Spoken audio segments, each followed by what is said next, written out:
Yes, everybody, welcome back.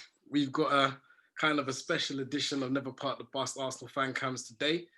And the reason why that is, I haven't got the Arsenal fans on today. I've got the West Ham boys in. So we've got Jack, we've got Ricky. Come on. And then we've got Brad. Now, firstly, gentlemen, it wasn't a win, but for me, I want to give you a round of applause because that was a fantastic comeback. 10 minutes of mayhem. Tottenham will never live that down. We deserve it. And they will never live that down. That will haunt them for years to come. Yeah. So for me, round of applause for me. So listen. Go on. I was gonna say I can't hear you, bro. Yeah, the old West Ham would have crumbled and Spurs would have run away with that, would have won 6-7-0. I think, there's a little bit of a steal about us now. We don't get overrun in the midfield now. We've got Souček and Rice there. We've got players that are willing to run, put a shift in. Bowen, Antonio, really like honest players. And nobody went hiding. Everybody showed up and we kept playing to the last minute. The last kick, really, brought Lanzini on. He's got something to prove. Yep, he's got something to prove. So I think we've got a tiny squad. I don't think, listen, we've had better West Ham squads, if I'm being honest. But I think the attitude is second to none at the moment. Yeah, I agree with you, man. 100%.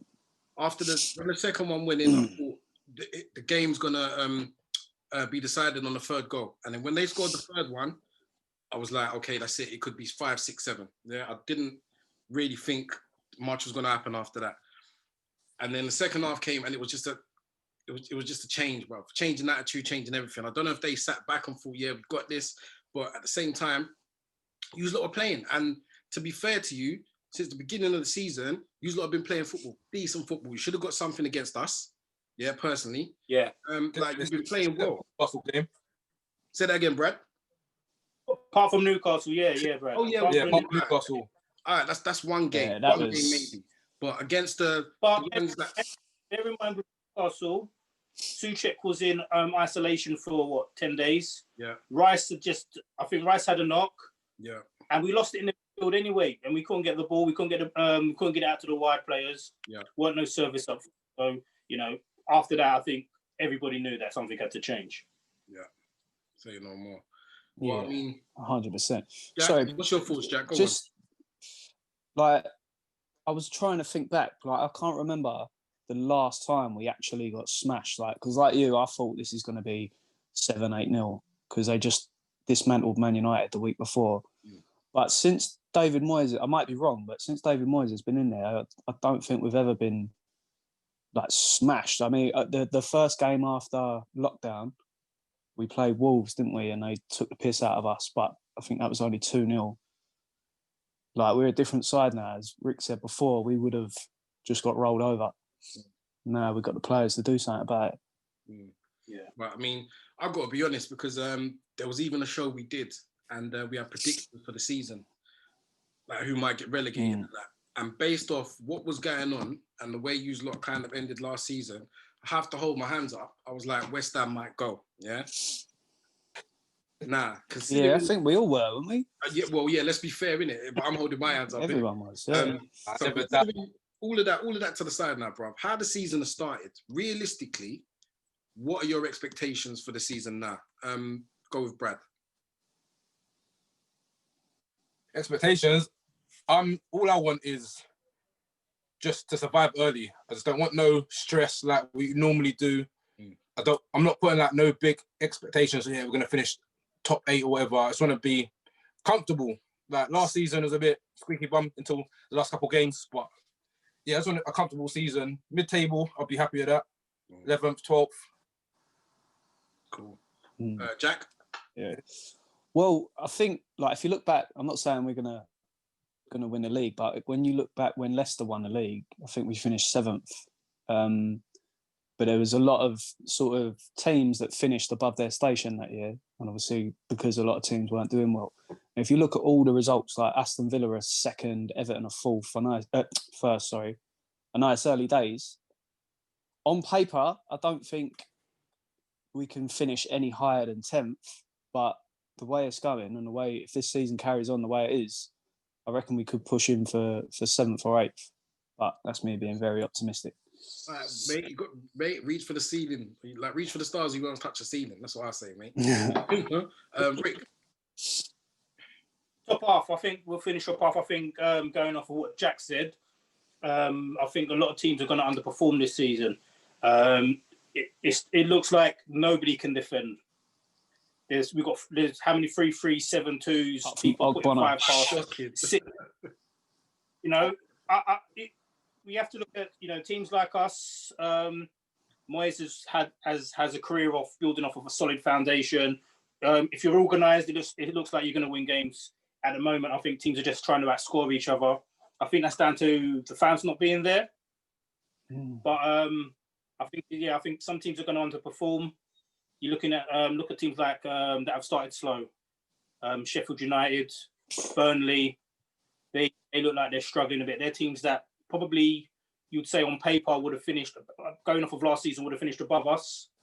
But I think the way they're playing and the way we've started, I think we'll finish above them. They were looking at top half of the table, so I think we'll replace them. I don't think we'll finish above Everton. Villa, I think, will trail off a bit, but I think they'll be up there as well. Wolves, I think they've got a good team. So I'm just looking at the teams around us, and I always say, I look at the Evertons and the Southamptons and teams. I think we should be, knocking on the door with teams like that, looking at 8th, 7th, 9th. So yeah, I'm going to say top half. Okay. All right. That's I'm going to finish 7th, 8th now, aren't we? Decent analysis. My thing is obviously because, as you said, I think Rick, you touched on it. Rick, your squad's small, but I don't know if it was like all the adversity you lot faced before the season as to why you're playing like this now or what. I don't know what it is, but something's happening in your dressing room at the moment, innit? And for me, long may it continue as long as you don't finish above us. But it's good to see. It's nice to see. It's refreshing. But if you lot get some more players in, like especially players that you wanted, and don't get rid of players like bloody Dean Garner, could possibly have been the future of your club. It's definitely something to build on, innit? And while I'm on that subject, yeah, GSB out. Is it GSB out? Is that what's trending? Yeah, right. Always. 100%. Give me always. your honest I'm opinion. still bitter about Dean Garner, man. Go on, Brad. Listen, fire away, bruv. Let loose. Go. It's your power, Brad. No, I'm still bitter. I'm still bitter about Dean Garner. Like, it doesn't. Obviously, we got Saeed in, which on paper looks like a decent signing. But Grady had some experience in the Premiership, and I'm a bit biased because obviously I know his brother in that, but he was doing it right. He was doing everything that was asked of him. So what was the need to get rid of him and then bring in a winger that's been untested? Yeah, that's my 100%. thing. No, I hear you. So and Moyes, obviously he had expectations of like what type of players he wanted to bring in, and I don't think he brought in any player besides Suchek, any player that he wanted. I struggled there, but yeah, you know what I'm talking about. He's good. From what I've seen of Suchek so far, I do rate him. And like in my FIFA 21 squad, he's scored me the most goals at the moment as well.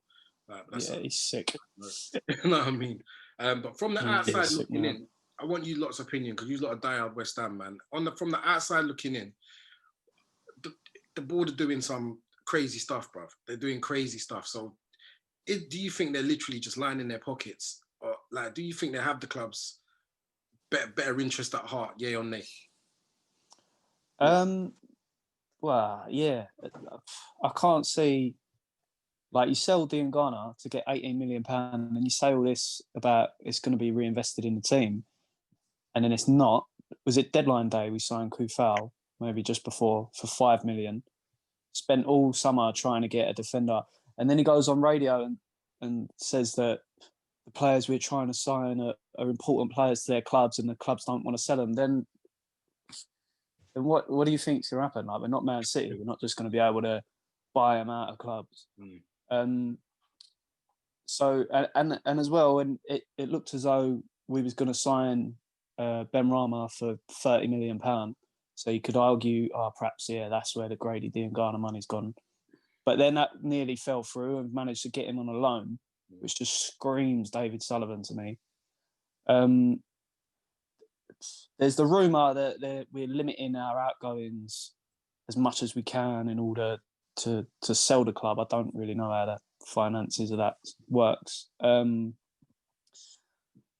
But we are, at the minute, we're on a high. All the West Ham fans, before the season started, after the Newcastle game especially, even after the Arsenal game, as good as we played, for Sullivan and that to get out, it has to be. At the minute, we're kind of coming away from it because everyone's still gassed about these results. But, I mean, we've got Liverpool next and Man City next, and honestly, we could get 2 hidings, you know what I mean? So we are one result away from it all coming back on top again. So I think the only option, no matter how well we do, the only option for us moving forward is for them to leave. I can't see them turning it around no matter what they do. Love the honesty in that, Jack. Love the honesty there, man. Rick? I think the board, they don't have our best interest. I think all they care about is us staying in the league. That's the reason why they brought Moyes back, because they knew Moyes was the safe bet that would keep us in the league.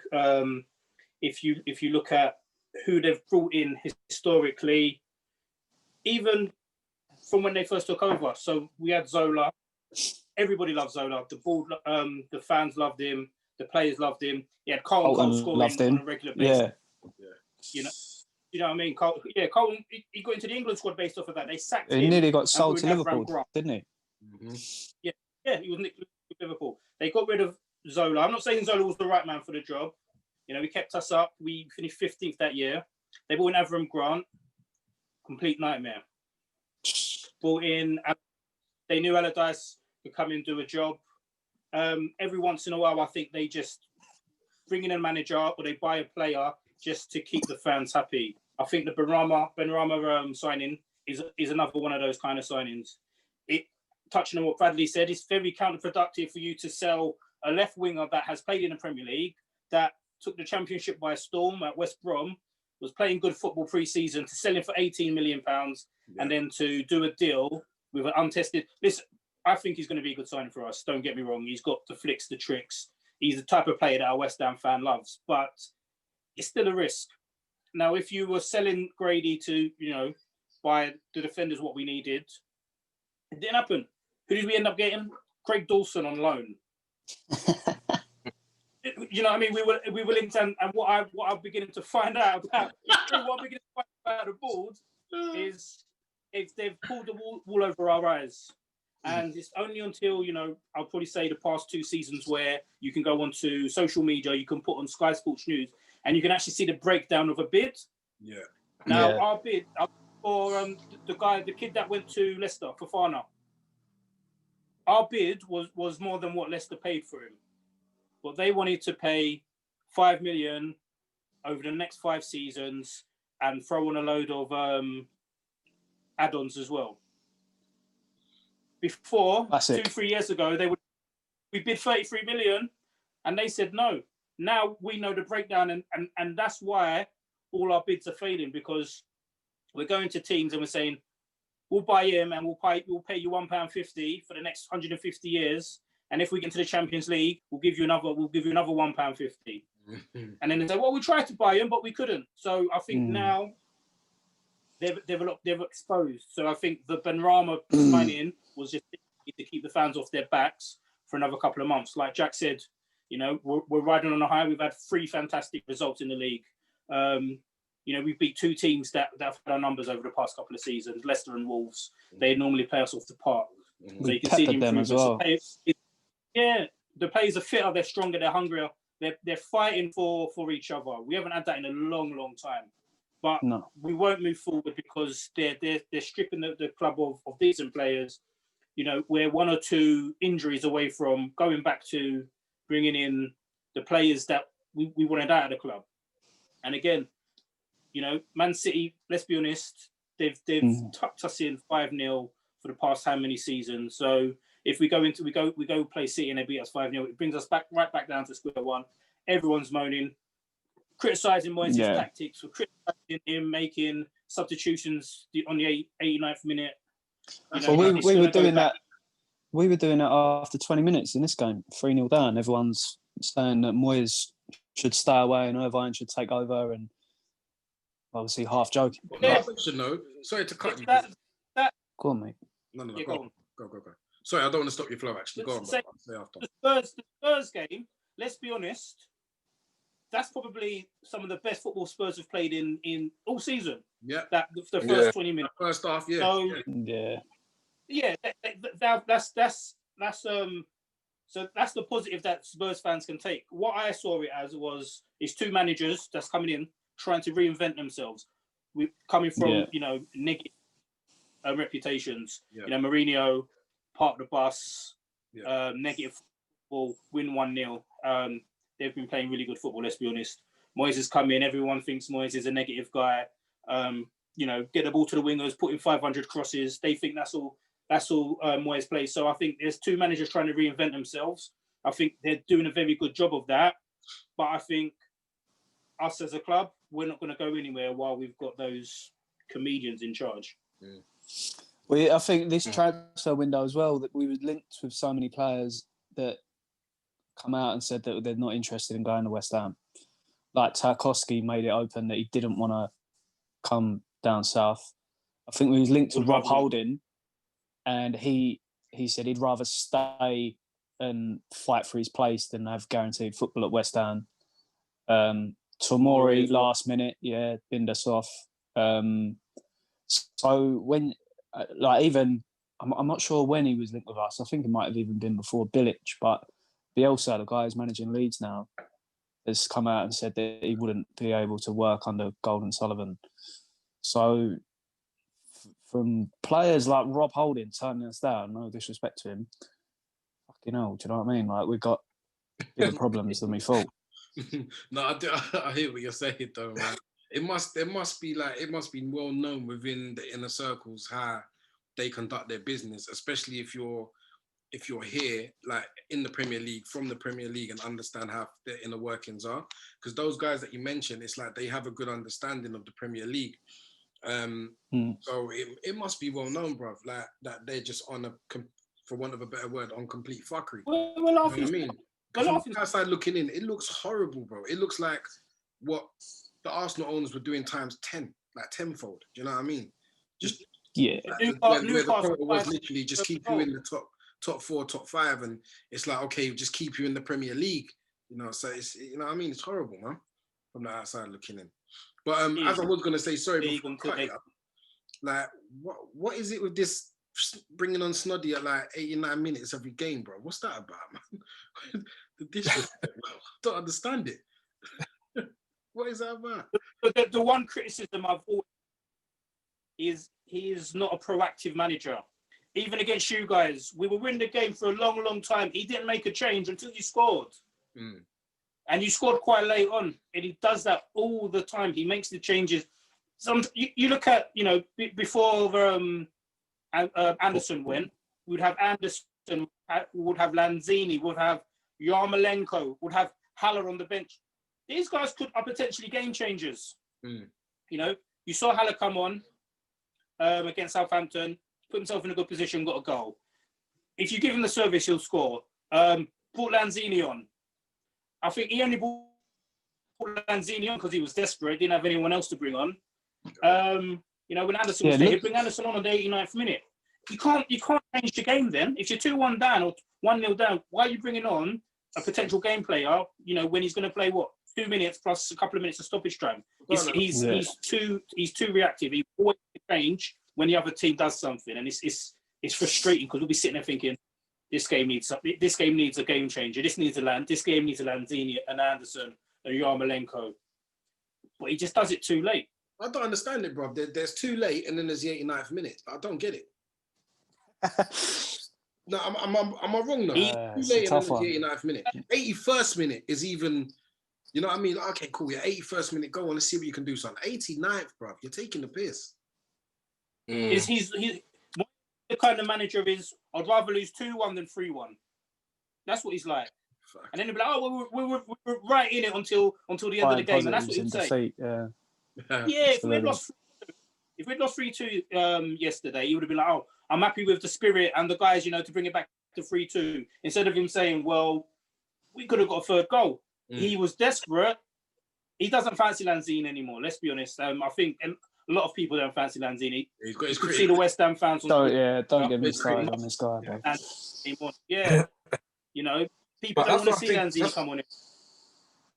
That's why I think he's a bit slow to make subs, because I don't think he appreciates a lot of the players as much as they could be appreciated. But then he doesn't rate Anderson, doesn't really rate Lanzini, I don't think. So that's why I think he's a bit slow to make his changes.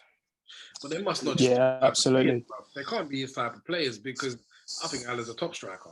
Personally, he's a top target man. Well, he's proven, isn't he? Anderson he's got a brilliant football brain, bro. He's a decent footballer. I've been a critic of Lanzini. I'll continue to be a critic of Lanzini. But as I said yesterday, he gets a pass for a couple games after that goal there, bro. Because to pull that for the rest of the season in the last minute of extra time is absolutely phenomenal. So hats off to the kid once again. So he gets a couple of games passes, but they just must not be his type of players then. He must like I don't know what he likes, but they just can't be his type of players. Because with a squad that's the Fellaini type what you've got. Fellaini. But the thing is, the last time he came in, Lanzini was one of our best players, along with Arnautovic, to keep us up. Yeah. And then obviously when he came back, he played Lanzini every week, and he was terrible. Remember, he was playing him in front of Fornals when he first came back. When Moyes first took over, was that before the Lanzini injury? Sorry. It was off. Gosh, I can't remember. His first World Cup, wasn't it? Yeah. No, the first one. I couldn't tell you. It was off. Yeah, it would have been before the injury then, wouldn't it? Because he got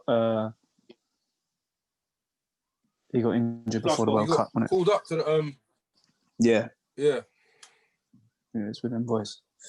But my theory on that is, I still think he still got it. I think out of all the players that needed to go out on loan, I think Lanzini had to get a run of games where in a league where there's less pressure, less contact. So if he had went to the Portuguese, I think he would have come back a bit better, a bit more confidence, taken a couple of lighter tackles, been able to run around a bit more. I think it would have done him a world of good. So I think if you look at some of the players that have had really bad injuries like that, Kurt Zouma is a good example. It took him a good couple of seasons to get back to quite a high standard. Went out on loan. Yeah, he got loaned out, didn't he? Yeah. He came back, and now he's starting for Chelsea, and he looks like one of their best defenders. So I think, he's ever Lanzini. I think he's still got a few, couple years left on his contract. I don't think anyone's going to come in to buy him. So I think we're going to see the thing. How old is Lanzini? That's my. He's like 27. 26 or 27, yeah. He's got time. But we was very open in trying to get rid of him. You can still do bits out here. Sorry, go on, Jack. He can. So we was very open. Well, Sullivan was saying we can't get rid of the players that we want to get rid of, i.e. Lanzini and Anderson. So it'd be, I don't know, but he didn't look, like the way he celebrated yesterday, it didn't look as though he had any hardship. He's come out and put a comment out saying that he's 100% now and all this. He's looking to get back to it.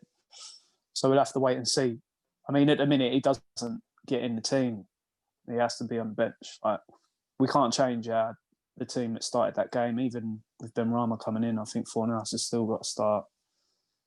I don't know, like especially against Liverpool because he don't stop running. But I wouldn't shake it up now. I wouldn't personally. No, you got to keep 100% not. We don't want to do that. You got to ride taking any risk with the formation. Yeah, keep striking while the iron's hot, bro. You know what I mean? Pardon the pun. Pardon the pun. Yeah, lads. No, it's been great, man. Thanks for coming on. Bit of an unusual show because obviously, like, we're on the Arsenal Fan Cams channel, but I felt the need and the obligation to get you guys on just to, you know what I mean, hear you lot out after yesterday's performance and, well, not even just yesterday's performance, how you started the season even. Do you know what I mean? So, good luck to you all, man. I hope it goes well. And like, seriously, yeah, I really do hope it goes well, man. And then when you meet them again, I hope the same thing happens, but you win. We're going to turn them over next time. We'll turn them over. You're lucky. I was gonna find my little ones bubbles, bro. I couldn't find it. I was gonna start playing them into the camera. I couldn't find it. Promise you. But lads, thank you very much, Jack, Rick, Brad. It's been a pleasure, lads. Nice one. Yeah, never part the bus. Catch up in the next one. Nice one. We're ready for the champagne baby. We're ready for the goose, for any. The girls that we're seeing on the telly. We do it for the pounds and the penny. We're ready. We're ready for the champagne